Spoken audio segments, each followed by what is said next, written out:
Formula लागू होना चाहिए क्योंकि वो पारदर्शी फार्मूला है और उससे किसान की संतुष्टि होती है। इसके अलावा हमारा ये कहना है कि भाई किसान के खेत में काम करने के लिए कंपनी वाले जब एंटर करें, जब किसान को पहले संतुष्ट कर दें, किसान को उचित मुआवजा दे दें, उससे पहले कहीं भी हम किसान के खेत में किसी भी कंपनी वाले को नहीं घुसने देंगे। आज इस विषय पे माननीय केंद्रीय ऊर्जा मंत्री मनोहर लाल खट्टर जी के नाम और माननीय मुख्यमंत्री नायब सिंह सैनी जी के नाम हम एक लेटर दे रहे हैं, एक पत्र दे रहे हैं। सारे भाइयों के सिग्नेचर करा के तमाम जिलों से किसान भाई आए हुए हैं। हमने दोनों मंत्रियों से, मुख्यमंत्री जी से भी और केंद्रीय मंत्री जी से भी मिलने के लिए समय मांगा है। अब उन्हें तय करना है कि वो किसानों की बात सुनना चाहते हैं या नहीं सुनना चाहते। Thank you sir. कितने लोग पहुंचे हैं अभी आज? भाई चारों तरफ आदमी है, चाय पानी पीने लग रहे हैं। शाह आप पे लगा लो, कुछ भाई गाड़ियां में बैठे हैं, सारे साथी यहाँ पे बैठे हैं। बड़ी संख्या में किसान पहुंचे। प्रदेश के कोने कोने से पहुंचे क्या? तमाम जिलों से पीड़ित किसान यहाँ पर आए हैं। अच्छा, प्रशासन में कोई आदमी मिल लिया आपसे? अभी आओगे प्रशासन की जब बात करेंगे। अच्छा जी, चलो। साथी झंडे ले रहे हैं, हमें भी झंडे एक बार ऊपर हाथ में उठा के फिर नारे लगाओगे। एक बार सारे साथी जो साथी झंडे ले रहे हैं, झंडे एक बार हाथ में लेकर फिर नारे लगाओगे। भाई झंडे ऊपर करके सारे साथी झंडे अपने हाथ में ले लेंगे, फिर नारे लाओगे। किसान मजदूर एकता जिंदाबाद, मजदूर एकता जिंदाबाद, हरियाणा सरकार मुर्दाबाद, बीजेपी सरकार मुर्दाबाद, किसानों को मुआवजा न देने वाली सरकार मुर्दाबाद, किसानों को मुआवजा न देने वाली सरकार मुर्दाबाद। साथियों, आज दो हमारे महत्वपूर्ण मुद्दे हैं। एक मुद्दे पे तय आदरणीय हर्षदीप गिल जी ने अपनी बात रखी कि भाई जो हमारी फसलें खराब हुई थी जल भराव की वजह से, उनका मुआवजा किसी भी किसान को अब तक नहीं मिला। जल भराव की वजह से हजारों करोड़ों रुपए का किसानों को नुकसान हुआ, लेकिन लगभग मात्र 116 करोड़ रुपए का मुआवजा दिया गया। वह एक कहावत है कि भाई ऊंट के मुंह में जीरे के समान, लेकिन हम तो यूं कहेंगे कि वो ऊंट के मुंह में जीरा भी कोना, इतना कम मुआवजा है वो। तो जो आदरणीय हर्षदीप गिल जी ने जो मुद्दा उठाया, उस विषय पे भी हम ज्ञापन देंगे। मैं जो अपनी बात रखना चाह रहा हूं, जो हाई टेंशन लाइनों का मुआवजे का मामला है, मेरे किसान भाइयों और पीड़ित किसानों, 2022 से ये जो बिजली के बड़े बड़े हाई टेंशन के खंभे गड्ढे हैं, जो है लाइन लिकड़े हैं, इसके मुआवजे के लिए तमाम जिलों के भाइयों ने संघर्ष किया। भिवानी वाले भाइयों ने भी संघर्ष किया, झज्जर के भाइयों ने भी संघर्ष किया, सोनीपत के भाइयों ने भी संघर्ष किया, अन्य जिलों के भाइयों ने भी संघर्ष किया। और उनके संघर्ष का ये नतीजा आया कि जो हमारी मांग थी कि मार्केट वैल्यू या कलेक्टर रेट का 4 गुना मुआवजा दो, वह मांग 100% तो पूरी नहीं हुई, लेकिन सरकार ने वह मांग 50% पूरी जरूर करी। और एक ये नियम बना दिया गया हरियाणा में कि जो भी 66 केवी या 66 केवी से ऊपर की लाइन होगी, जो उसके खंभे गड्ढेंगे, उन खंभे के तले का जो एरिया होगा, उसका कलेक्टर रेट या मार्केट वैल्यू में तो जो भी ज्यादा होगा, उसका 200% दिया जाएगा। और जो तारा के तले का एरिया होगा, उसका 30%, 45% या 60% मुआवजे के तौर पे दिया जाएगा। और उस विषय में केंद्रीय जो ऊर्जा मंत्रालय है, केंद्रीय ऊर्जा मंत्रालय जिसके मंत्री मनोहर लाल खट्टर जी हैं, जो पहले प्रदेश के मुख्यमंत्री भी रहे 9 सालों तक, उनके मंत्रालय ने एक बेहतरीन, एक अच्छी गाइडलाइन जारी करी। वह गाइडलाइन यह थी कि भाई रूल यो बन गया कि मार्केट वैल्यू या कलेक्टर रेट में से जो भी ज्यादा होगा उसका दुगना दिया जाएगा। तो भाई मार्केट वैल्यू निकलेगी चुप कर, क्योंकि मैं तो अपने खेत की मार्केट वैल्यू 50 करोड़ बताऊंगा। अगर मैं पीड़ित किसान हूं और मेरे से आके कोई पूछेगा कि आपके खेत की मार्केट वैल्यू कितनी है, तो मैं तो मार्केट वैल्यू 50 करोड़ बताऊंगा। जो कंपनी वाले होंगे वो उसकी 50 लाख बताओगे। तो फिर फैसला क्यों करोगे कि भाई 50 करोड़ है या 50 लाख है? यो एक बड़ा सवाल था। तो उसको लेकर केंद्रीय ऊर्जा मंत्रालय ने एक गाइडलाइन जारी करी, जो अच्छी गाइडलाइन थी।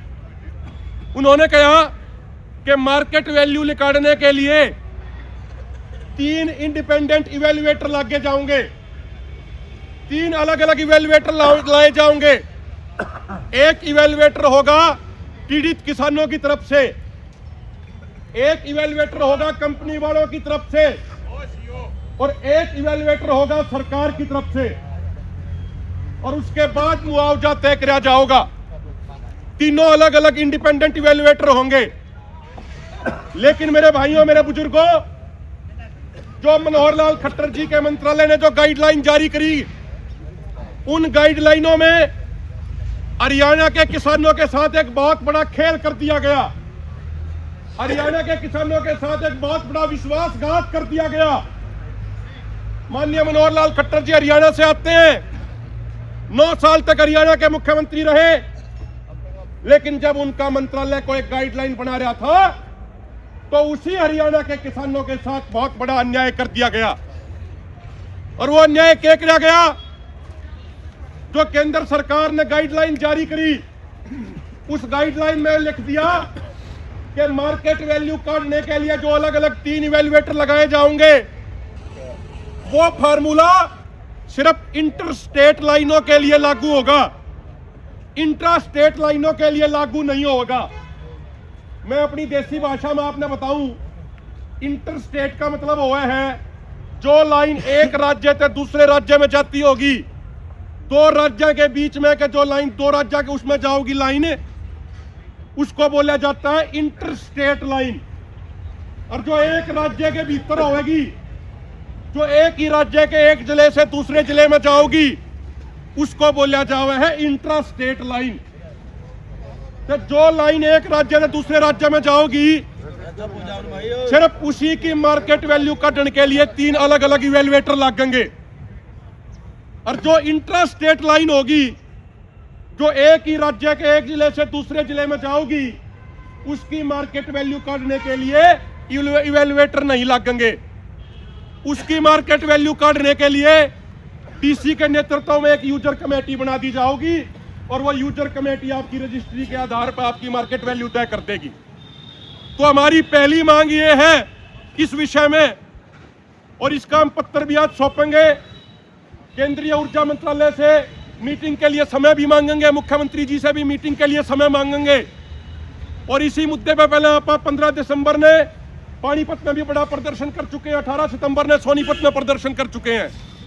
हमारी पहली मांग ये है कि जो है मार्केट वैल्यू काटने का फार्मूला है, जिसके तहत 3 इवेल्युएटर लगाए जाएंगे, उसमें इंटर स्टेट लाइनों के साथ साथ इंट्रा स्टेट लाइनों को भी जोड़ा जाए। क्योंकि लाइन चाहे एक जिले से दूसरे जिले में जारी हो, चाहे एक राज्य से दूसरे राज्य में जारी हो, जड़े का वह लाइन लिकड़गी, किसान के खेतों की वैल्यू तो खत्म हो गई ना भाई। वो लाइन वन यूं थोड़ी देखेगी, अब मैं लाइन तो इंट्रा स्टेट हूं, मैं तो एक जिले से दूसरे जिले में जाऊंगी, इसलिए किसान के खेत की वैल्यू खत्म को ना करूं।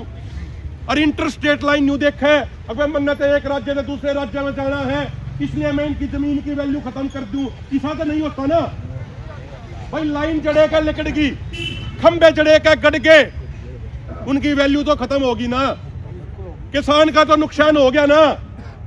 तो लाइन चाहे इंटर स्टेट हो चाहे इंट्रा स्टेट हो, उसकी मार्केट वैल्यू काटने के लिए 3 अलग अलग इवेल्युएटर लगाए जाने चाहिए। यह बात सही है गलत? एक बात खड़े करके सारे बताओ एक बार।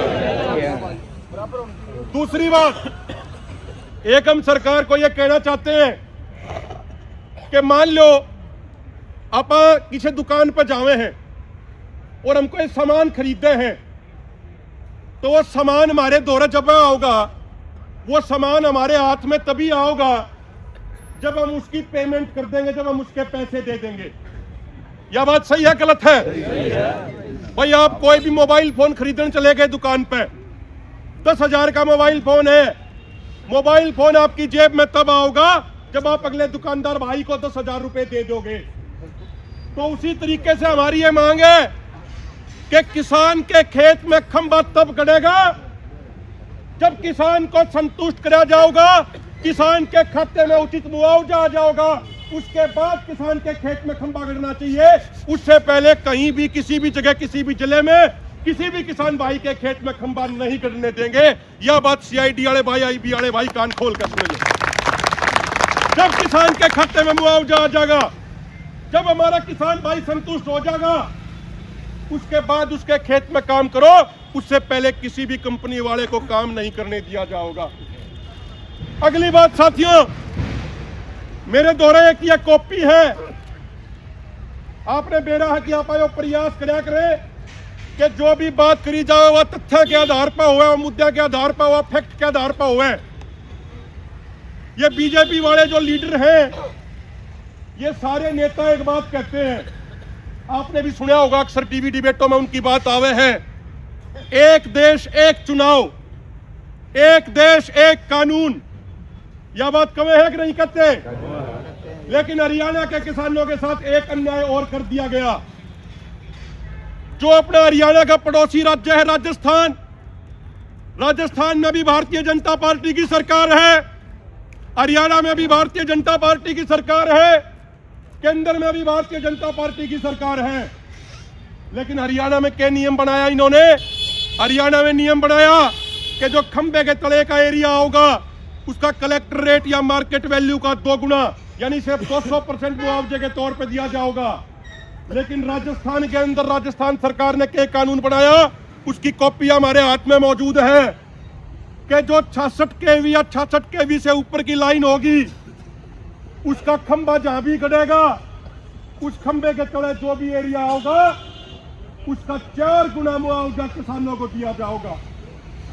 तो हमारी हरियाणा सरकार से मांग है, माननीय मुख्यमंत्री नायब सिंह सैनी जी से मांग है कि जैसे राजस्थान में किसानों को 4 गुना मुआवजा देने का प्रावधान है, उसी तरीके से हरियाणा के अंदर भी 4 गुना मुआवजा देने का प्रावधान लागू किया जाए।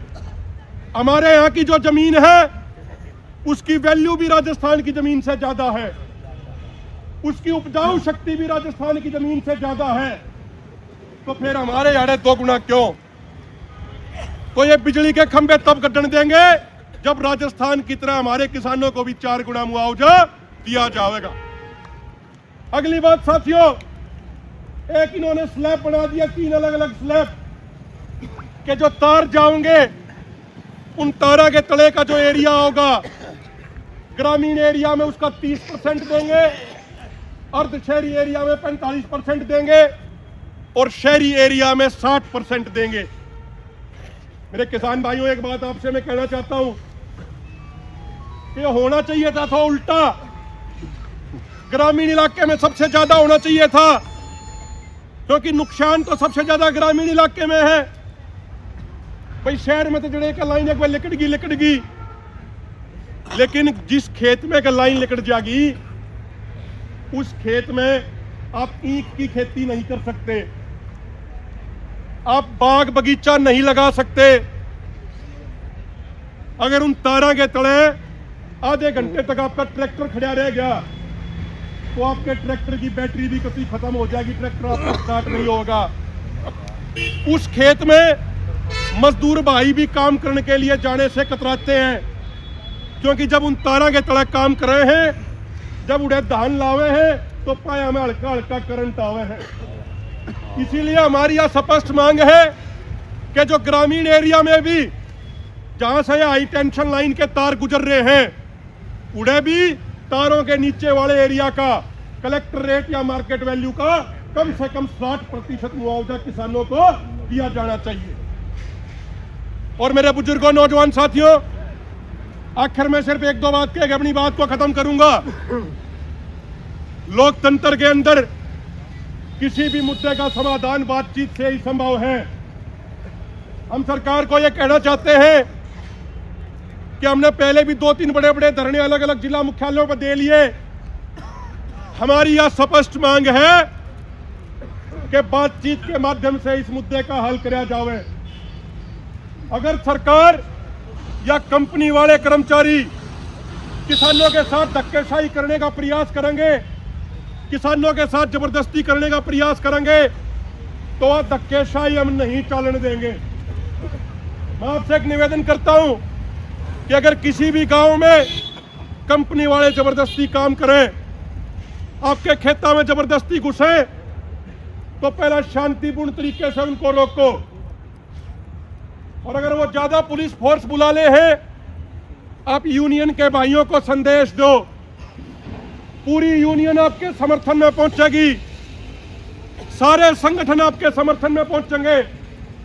संगठन के झंडों का रंग अलग अलग हो सके हैं, लेकिन मैं सभी संगठन वाले साथियों से निवेदन करूंगा कि किसी भी किसान के खेत में अगर कंपनी वाला कोई धक्केशाही करता है तो हम सब ने उन्हें तुरंत प्रभाव से पहुंचना चाहिए। और अगर हमारे पूरे प्रदेश के किसान इकट्ठे करने से भी काम नहीं चलेगा, अगर ये फोर्स दूसरे राज्यों से या केंद्र से बुला लेंगे, तो हम भी अपनी किसाना की फोर्स दूसरे राज्यों से बुला लेंगे और जबरदस्ती धक्केशाही किसान के साथ नहीं होने देंगे।